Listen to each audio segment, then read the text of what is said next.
Siis on meil tulemas Veenuse Marsi kvadraat, eks. See on 23.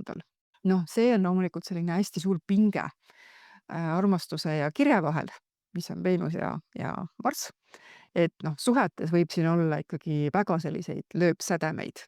Et tasub endale siis kalendrisse kirja panna, et sellel päeval pigem püüame olla natukene rahulikumad, ei võta kõike väga südamesse.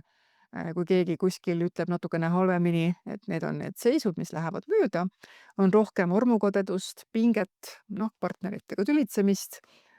Samas võib olla ka tohutut füüsilist tõmmet kellegi vastu, kes ei ole tegelikult selline turvaline suhe. Et võivad olla ka impulsiivsed kulutused, Veenus on meil ju raha, eriti luksusele, moele, naudingule. Et tegelikult, mis siia sobib, on hästi liikumine, sport, looming, et selline füüsiline väljund vähendab seda pinget. Ehk siis, kui tekibki konflikt, siis ärge reageerige vähemasti kohe.